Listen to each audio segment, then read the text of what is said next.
Hello students, मैं Dilip Pawar, assistant professor history राजकीय मृदा महाविद्यालय में कार्यरत। तो जो अंतिम ई क्लास थी उसमें अपन ने बात की थी पुनर्जागरण काल के बारे में। तो उसी संदर्भ में आगे चलते हुए आज अपन दूसरा टॉपिक उठाते हैं। वो है यूरोप में सुधारवादी, आप लोग लिखो, यूरोप में सुधारवादी आंदोलन का आगमन।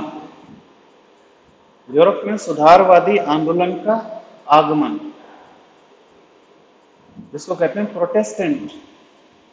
इसको ब्रैकेट में आप लिख लो, प्रोटेस्टेंट, ब्रैकेट बनाओ, PROTESTANT, TANT, प्रोटेस्टेंट।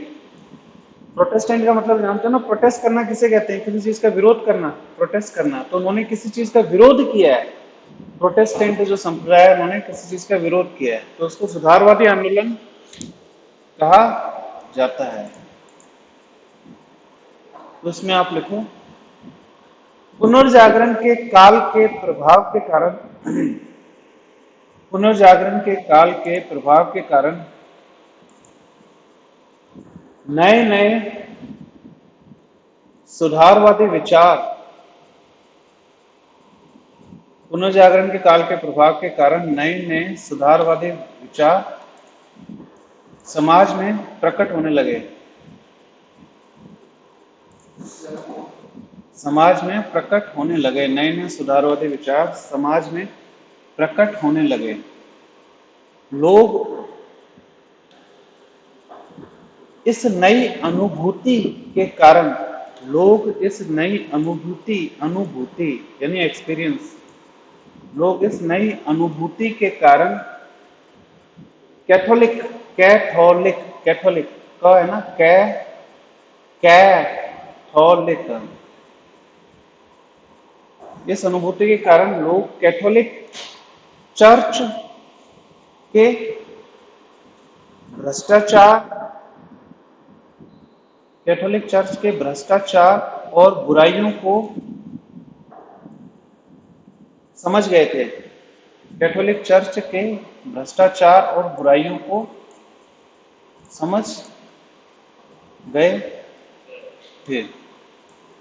फिर आप इसको लिखो, प्रोटेस्टेंट, प्रोटेस्टेंट उन अलगाववादी, प्रोटेस्टेंट उन अलगाववादी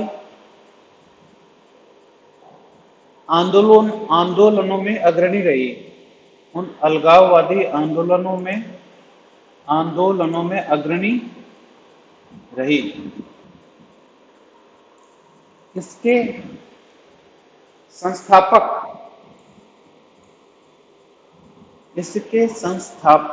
मार्टिन लूथर थे।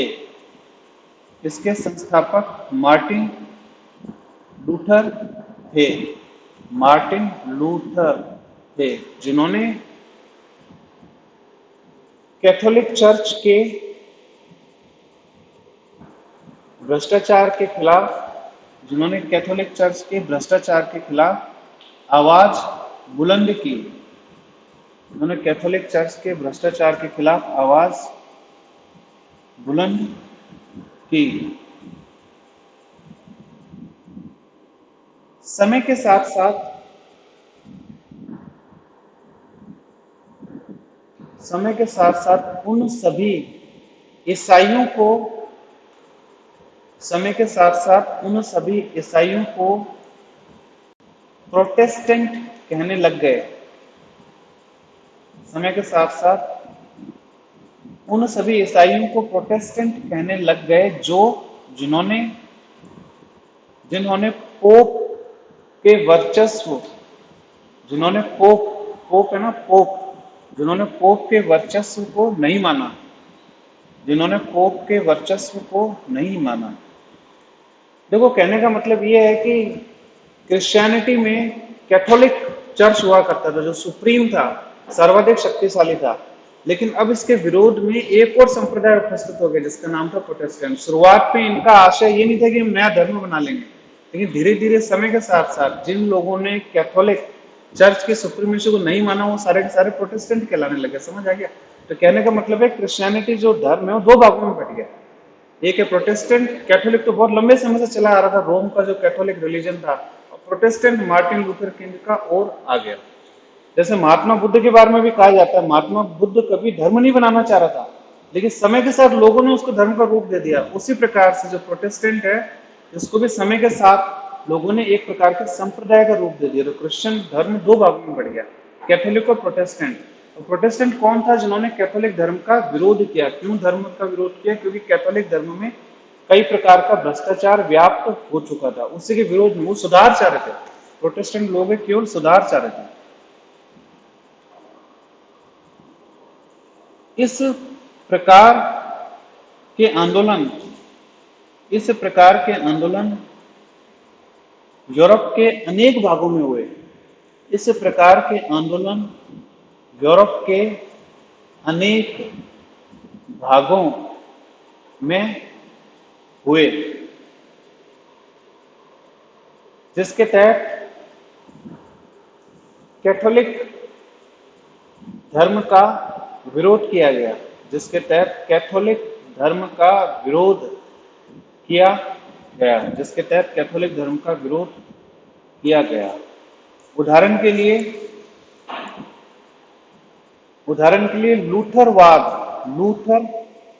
लूथरवाद, जिनके आंदोलन का नाम पड़ गया लूथरवाद, मार्टिन लूथर वाला लूथरवाद, कैल्विनवाद, कैल्विन, ल आधा आएगा, क्या आ गया? कैल्विनवाद, कैल्विनवाद, कॉमा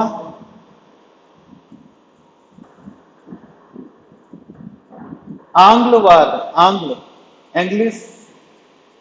एंग्लिसिनिज्म, आंग्ल है ना अंग्रेज वाला, आंग्लवाद। तो देखो कई प्रकार के आंदोलन हुए रोमन कैथोलिक धर्म का विरोध करने के लिए। सबसे बड़ा था मार्टिन लूथर किंग का। उसके बाद है कैल्विनिज्म, कैल्विनवाद, ये स्विट्जरलैंड वगैरह में कहीं पे हुआ था।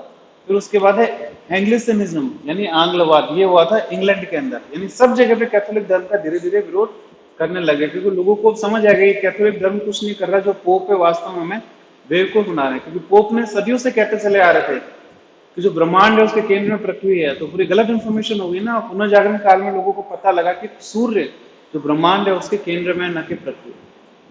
फिर आगे लिखो, मार्टिन लूथर किंग का जीवन, मार्टिन लूथर किंग मत लगाओ, मार्टिन लूथर का जीवन संघर्षपूर्ण रहा है।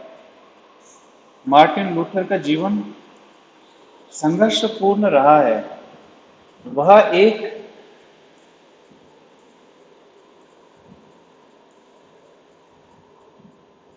एक खेती करने वाले परिवार में जन्मे। वह एक खेती करने वाले परिवार में जन्मे। वह जर्मनी के थे।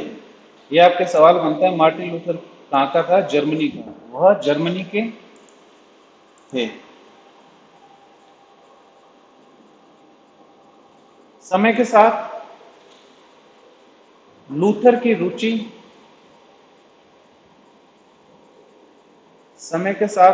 रुचि धर्म में जागृत हुई। समय के साथ लूथर की रुचि धर्म में जागृत हुई और वे साधु बन गए।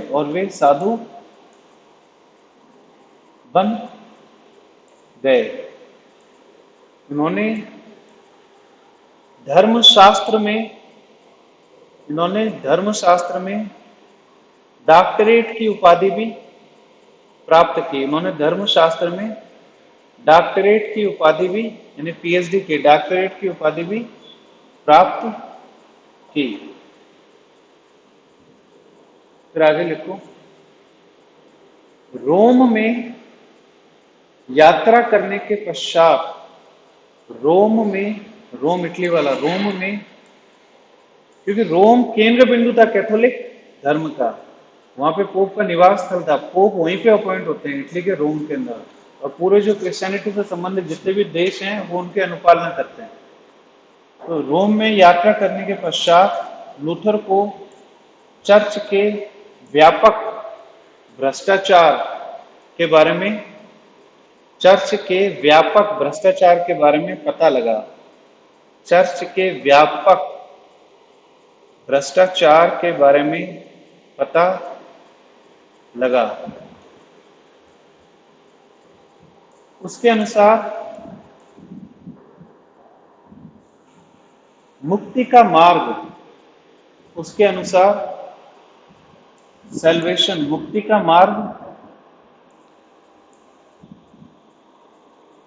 चर्च के निर्देशों की, मुक्ति का मार्ग चर्च के निर्देशों की अनुपालना, चर्च के निर्देशों की अनुपालना करने में नहीं है। मुक्ति का मार्ग चर्च के निर्देशों की अनुपालना करने में नहीं है, बल्कि मन की शुद्धता, बल्कि मन की शुद्धता और उत्तम विचार, बल्कि मन की शुद्धता और उत्तम विचार रखने से ही भगवान में आस्था, रखने से ही भगवान में आस्था होती है, रखने से ही भगवान में आस्था होती है। और यही मुक्ति का सरल मार्ग है, और यही मुक्ति का सरल मार्ग है। फिर आगे लिखो, इन्होंने कैथोलिक धर्म के पुरोहितवाद, इन्होंने कैथोलिक धर्म के पुरोहितवाद को चुनौती दी। इन्होंने कैथोलिक धर्म के पुरोहितवाद को चुनौती दी और साथ ही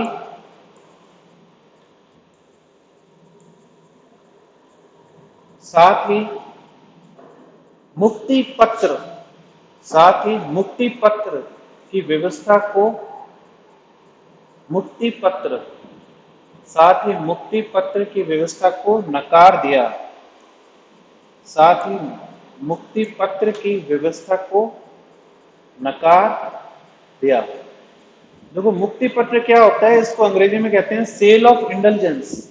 सेल ऑफ इंडल्जेंस एक विशेष प्रकार का पत्र होता था जो चर्च के द्वारा बेचा जाता था आम लोगों को। किसी को पता है क्या होता था मुक्ति पत्र या बंद पत्र या सेल ऑफ इंडल्जेंस? बताओ। हाँ, मुक्ति पत्र।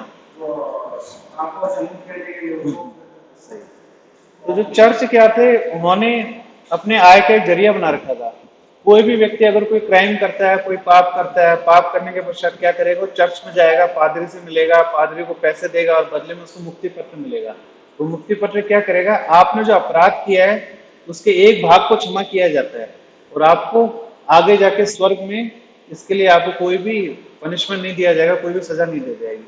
तो इससे क्या हुआ, चर्च के आय का प्रमुख साधन था। खूब लोग क्राइम करने के पश्चात, गलत कार्य करने के पश्चात, अनैतिक कार्य करने के पश्चात पैसा देके मुक्ति पत्र खरीद लेते रहे और मन से काफी संतुष्ट हो जाया करते रहे। अब आगे चल के भी, मरने के पश्चात भी हमारा कुछ नहीं होगा। तो इसके खिलाफ, इस अंधविश्वास के खिलाफ लूथर ने आवाज उठाई। तो मुक्ति पत्र के खिलाफ उसने आवाज, आप समझ सकते हो कितना अधिक भ्रष्टाचार उस समय में व्याप्त था। चर्च की बात को लोग अंधाधुंध तरीके से माना करते थे। फिर इसमें आगे लिखो, यह मुक्ति पत्र, यह मुक्ति पत्र चर्च की आय का, यह मुक्ति पत्र चर्च की आय का प्रमुख साधन था। यह मुक्ति पत्र चर्च की आय का प्रमुख साधन था।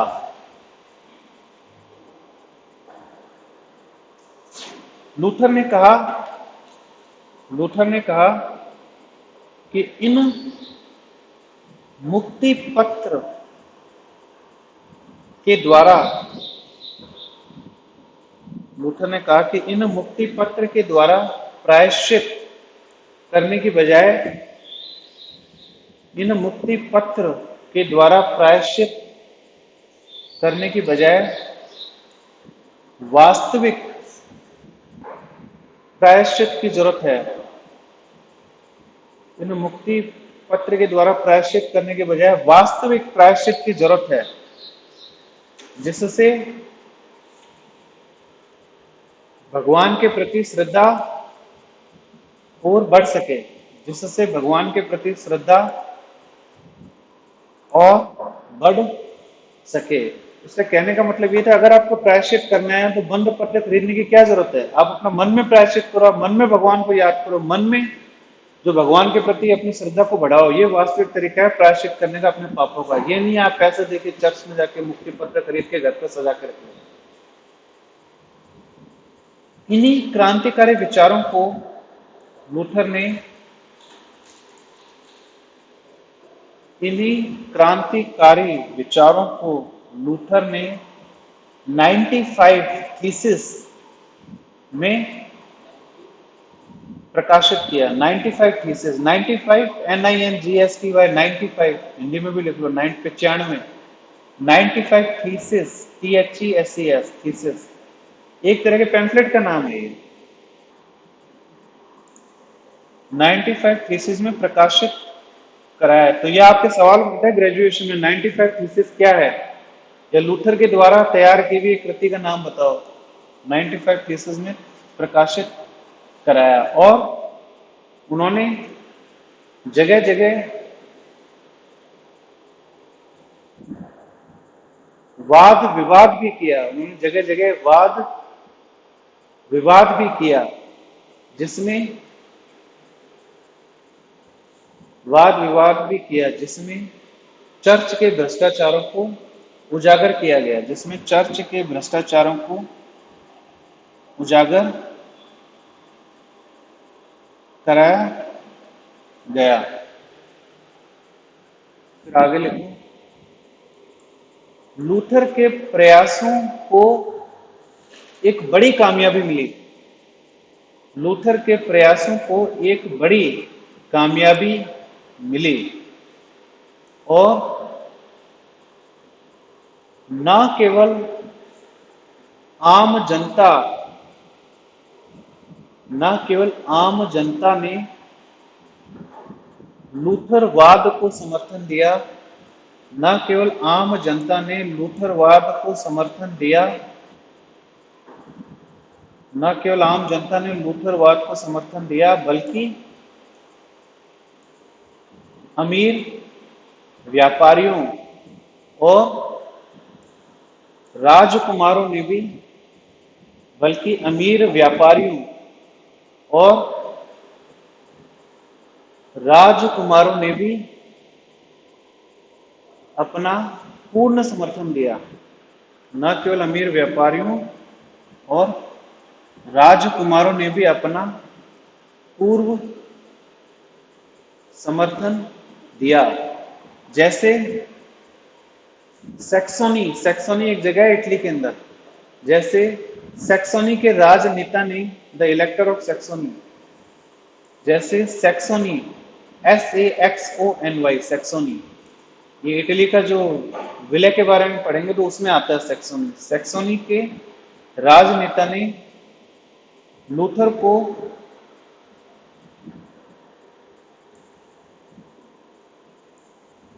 चर्च के आरोपों के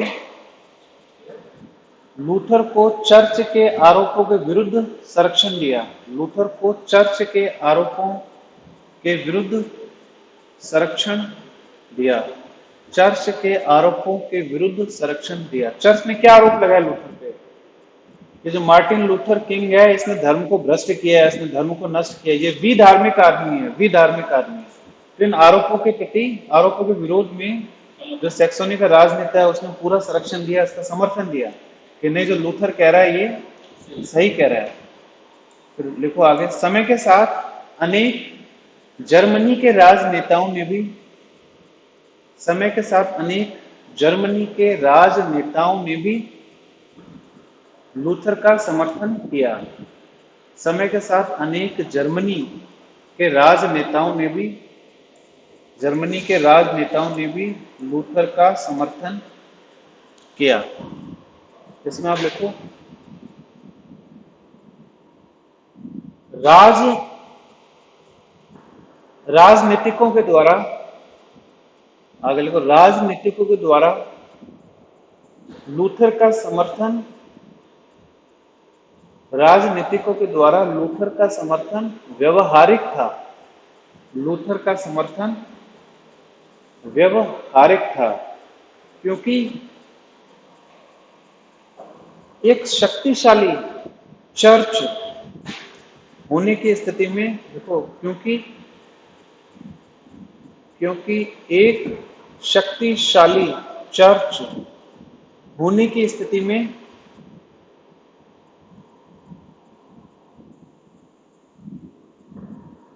शक्तिशाली चर्च होने की स्थिति में राजनीतिक शक्तियों में ही कमी आती है।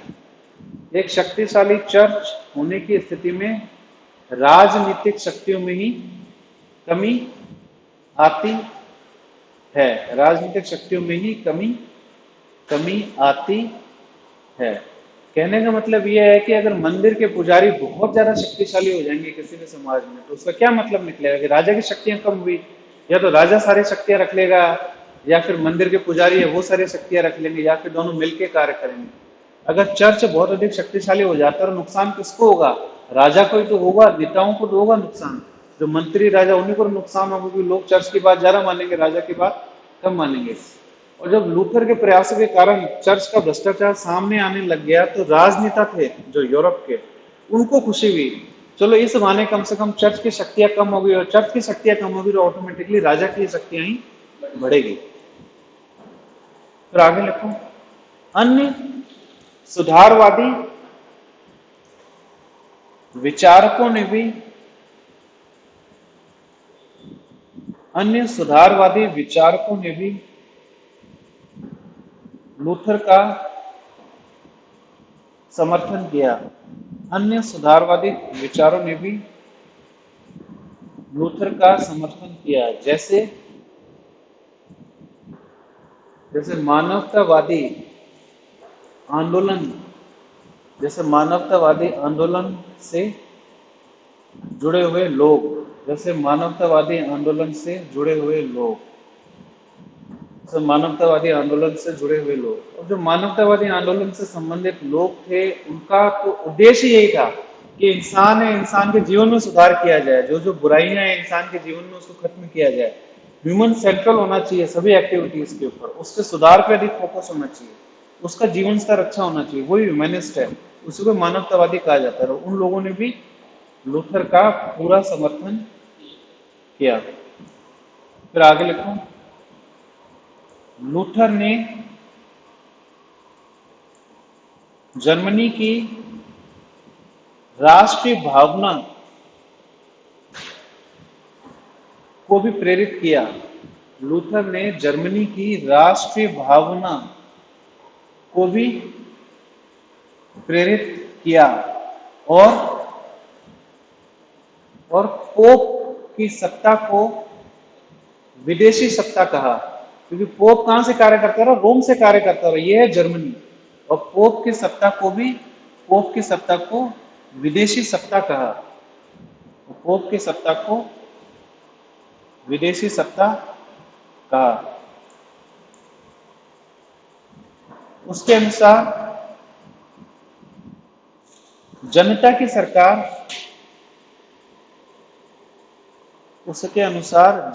सरकार चर्च की सत्ता से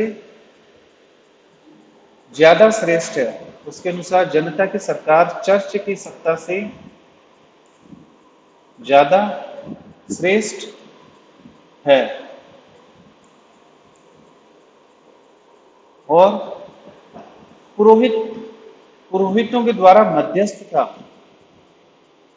पुरोहितों के द्वारा धर्म में मध्यस्थता,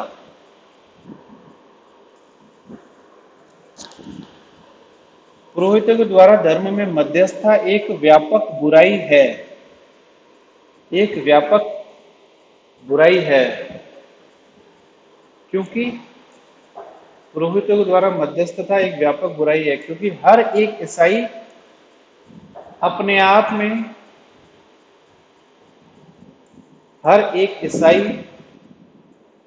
अपने आप में खुद का पुरोहित है। हर एक ईसाई अपने आप में खुद का पुरोहित है। और सभी ईसाइयों को और सभी ईसाइयों को ईसाई धर्म की धार्मिक किताबों की सभी ईसाइयों को ईसाई धर्म की सभी ईसाइयों को ईसाई धर्म की की धार्मिक किताबों की व्याख्या करने का अधिकार है। ईसाई धर्म की धार्मिक किताबों की व्याख्या करने का अधिकार है। अतः उसने बाइबल अतः उसने बाइबल का जर्मन भाषा में अनुवाद किया। अतः उसने बाइबल का जर्मन भाषा में अनुवाद किया। तो इसमें आप आगे लिखो। अन्य देशों में भी अन्य देशों में भी प्रोटेस्टेंट की भावना जागृत हो चुकी थी। अन्य देशों में भी प्रोटेस्टेंट की भावना जागृत हो चुकी थी। जैसे स्विट्जरलैंड में जैसे स्विट्जरलैंड जगह का नाम है यूरोप में। जैसे स्विट्जरलैंड में जॉन कैल्विन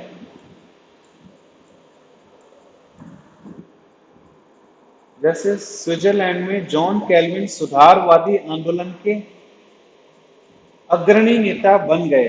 जैसे स्विट्जरलैंड में John Calvin JOHN John CALVIN Calvin John Calvin सुधारवादी आंदोलन के अग्रणी नेता बन गए। और इस देश के अनेक शहर इस देश के अनेक शहर यूरोप से इस देश के अनेक शहर यूरोप से भागे हुए लोगों का संरक्षण केंद्र बन गए। यूरोप से भागे हुए लोगों का संरक्षण केंद्र बन गए। यूरोप से भागे हुए लोगों का संरक्षण केंद्र बन गए।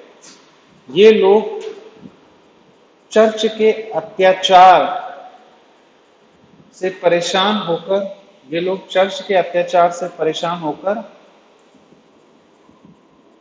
स्विट्जरलैंड में शरण लेने आए। यह लोग चर्च के अत्याचारों से परेशान होकर स्विट्जरलैंड में शरण लेने आए। कैल्विन ने जॉन कैल्विन ने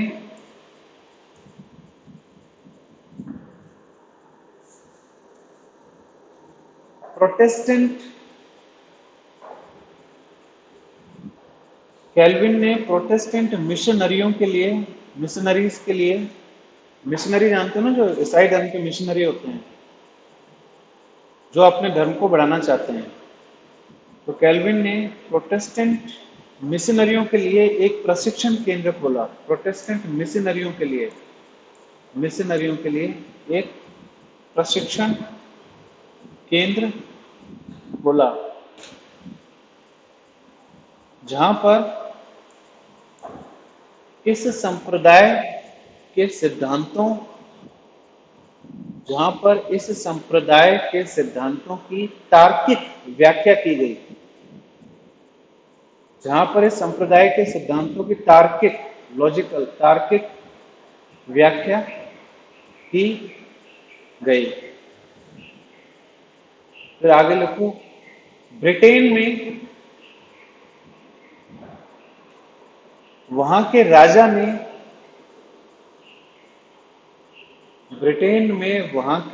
ने सुधारवादी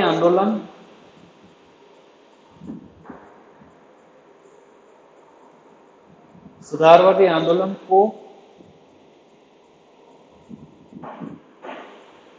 प्रेरित किया, सुधारवादी आंदोलन को प्रेरित किया। मैंने बोला ना, जो राजनेता हैं, जो राजा हैं, उनके लिए एक अच्छी सिचुएशन थी कि चर्च की शक्तियां कम हो रही है। तो इंग्लैंड में देखते हैं राजा का यहाँ पे डायरेक्ट रोल आ जाता है। राजा खुद ही जो सुधारवादी आंदोलन है उसका अग्रणी नेता इंग्लैंड में बन जाता है। देखो आप, किंग हेनरी एट्थ, किंग, सम्राट हेनरी, सम्राट हेनरी, हेनरी, सम्राट हेनरी एट्थ, अष्टम, सम्राट हेनरी अष्टम और महारानी एलिजाबेथ प्रथम, सम्राट हेनरी अष्टम एट्थ और महारानी एलिजाबेथ प्रथम ने प्रोटेस्टेंट धर्म में योगदान दिया, ने प्रोटेस्टेंट धर्म में योगदान दिया, प्रोटेस्टेंट धर्म में योगदान दिया। इनके सुधार धार्मिक या सामाजिक उद्देश्य से प्रेरित नहीं थे। इनके सुधार धार्मिक या सामाजिक उद्देश्य से प्रेरित नहीं थे, बल्कि बल्कि राज्य के हितों के अनुसार, बल्कि राज्य के हितों के अनुसार उन्होंने इस आंदोलन को आगे बढ़ाया, बल्कि राज्य के हितों के अनुसार इस आंदोलन को उन्होंने आगे बढ़ाया। यह नीति राजाओं के लिए व्यवहारिक थी। यह नीति राजाओं के लिए व्यवहारिक थी, क्योंकि क्योंकि चर्च की शक्ति कम होने का क्योंकि चर्च की शक्ति कम होने का सीधा फायदा क्योंकि चर्च की शक्ति कम होने का क्योंकि चर्च की शक्ति कम होने का सीधा फायदा सम्राट को ही होता था। क्योंकि चर्च की शक्ति कम होने का सीधा फायदा सम्राट को ही होता था।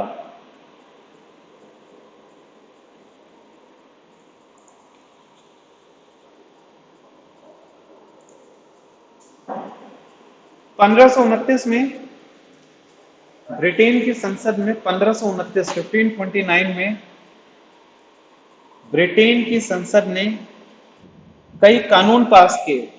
1529 में ब्रिटेन की संसद ने 1529 में ब्रिटेन की संसद ने कई कानून पास किए, जिसके द्वारा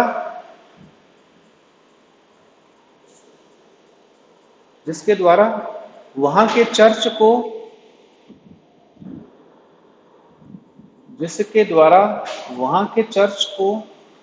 पोप के क्षेत्राधिकार से, पोप कौन सा हो गया? इटली वाला पोप, रोम वाला पोप, इतना दूर बैठ के यूरोप के सभी धर्मों पे अपना स्वामित्व रखता रहा पोप। जैसे खलीफा हो गया ना, खलीफा तुर्की में था लेकिन बहुत सारे मुस्लिम देशों के ऊपर अपना धार्मिक स्वामित्व रखता था। उसी प्रकार से पोप था इटली वाला, रोम वाला। तो पोप के क्षेत्राधिकार से पूर्णतः मुक्त कर दिया, यानी ऐसे कानून बना दिए, पोप के क्षेत्राधिकार से पूर्णतः मुक्त कर दिया। यानी ऐसा कानून बना दिया कि जो इंग्लैंड का चर्च है उस पे पोप का कोई क्षेत्राधिकार नहीं होगा, किसी भी प्रकार का कोई प्रभाव या इन्फ्लुएंस नहीं होगा। और राजा ने स्वयं को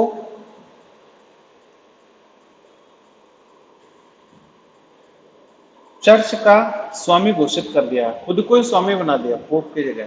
तभी तो देखो पूरी कोशिश रही ना राजा की, जो पूरी शक्ति खत्म कर दी जाए चर्च की। राजा ने स्वयं को चर्च का स्वामी घोषित, प्रमुख, स्वामी की जगह प्रमुख लिख लो, चर्च का प्रमुख घोषित कर दिया। और इस चर्च को एक नया नाम दिया गया, जिसे एंग्लिसन चर्च कहा जाता था। इस चर्च को एक नया नाम दिया, जैसे एंग्लिसन। एंग्लिसन मतलब इंग्लिश एक तरह का, एंग्लिसन, ANGLICAN, एंग्लिसन चर्च कहा जाता था, एंग्लिसन चर्च कहा जाता था। तो इसी के साथ ही हम अपना यहाँ पे ई लेक्चर समाप्त करते हैं। आज अपन ने बात की सुधारवादी आंदोलन के बारे में, प्रोटेस्टेंट मूवमेंट के बारे में। अगली क्लास में अपन बात करेंगे प्रति सुधार आंदोलन, प्रति सुधार आंदोलन। प्रति सुधार आंदोलन क्या है? ये तो सुधारवादी आंदोलन है जिसके तहत प्रोटेस्टेंट धर्म आया। तो प्रति सुधार आंदोलन क्या है? और जब कैथोलिक चर्च को लगने लग गया, पोप को लगने लग गया कि हमारी शक्ति कम होती जा रही है, हमारा प्रभाव कम होता जा रहा है, यूरोप के जगह जगह जो देश बने हुए हैं वहां पे प्रोटेस्टेंट धर्म ज्यादा शक्तिशाली होता जा रहा है, तो कैथोलिक धर्म ने खुद में सुधार करना शुरू कर दिया। ठीक है, कम से कम हम अपने आप में सुधार कर लेते हैं ताकि जो हमारे समर्थक है वो कम नहीं हो जाए। तो उन्होंने जो खुद के धर्म में सुधार करना शुरू किया पोप ने, उसको प्रति सुधार कहा जाता है, काउंटर रिफॉर्मेशन। घबरा के, डर के कि हमें भी सुधार तो करना ही पड़ेगा, डकियानुसी विचारों के साथ हम आगे चल नहीं सकते। तो इसी के साथ हम अपना डिस्कशन यहाँ पे समाप्त करते हैं। मुझसे जुड़ने के लिए आप लोगों का बहुत बहुत